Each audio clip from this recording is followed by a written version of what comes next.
This little building is a $2 million bathroom. $2 million? I had to check it out. I was expecting gold-plated fixtures. It's just a toilet, couple urinals, 2 sinks, $2 million? Do the people who use this park know what taxpayers paid for their bathroom? What should something like this cost? A couple thousand. 70,000, approximately 100,000 maybe. Or maybe They spent $2 million. for this, unbelievable. Wow. Wow.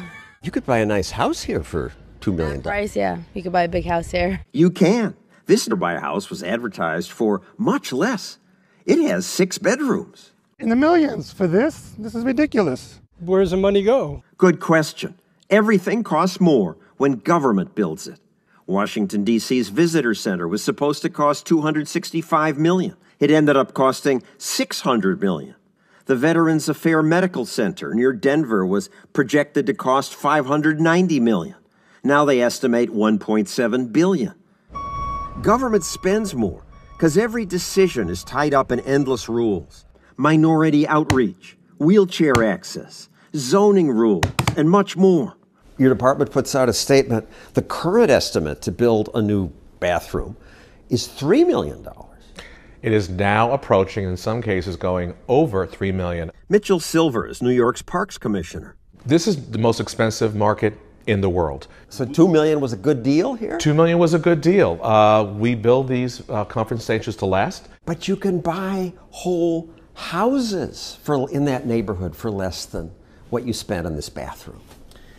I hear that point often, and if you look at the material that we use compared to a home, these are very, very durable material. That's nice. But this bathroom is made of durable materials, too. It's so beautiful that a newspaper said it might be the fanciest in New York. Yet it cost 1/5 as much. Why? Well, it's in nearby Bryant Park, and Bryant Park is privately managed. Bryant Park built one with just as many sinks and toilets for 1/5 the price. Bryant Park did a renovation. When we build our conference stations, we do it from the ground up. But why? Why'd they knock down the old one? It just looks the same thing. Commissioner Silver says this has to be especially sturdy because We're going to expect thousands, if not hundreds and thousands of visitors in that facility over its life cycle. But privately run Bryant Park gets more use. No comparison. It's so busy, people wait in line to get in. Yet another reason government work costs more is that government pays more. We pay prevailing wage, so we... Prevailing wage. Prevailing wage. Union wage. This is a city that does believe strongly in labor, and they want to make sure that people get paid a prevailing wage. Prevailing wage turns out to mean union wages. Sometimes more than $100 an hour. That makes everything cost more. And when we watched, the workers didn't seem to work very hard. The final reason this costs so much is that it took years to build it. It took less time to build the Empire State Building.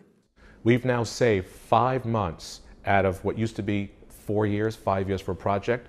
We're now doing them 3 years, in some cases under. So we've shaved 5 years off. Whoop-de-doo. So instead of 5 years, it's 4.5 years? That's still terrible. No, actually, we're 3 years, and now we just finished one of our projects in under 3 years. Why does it take you 3 years to build a bathroom? We have a process that includes design, procurement, and construction. But so does the private sector. Ours, because of the public project, we believe very strongly in engaging the public. Engaging the public means things like the city planning department's uniform land use review procedure.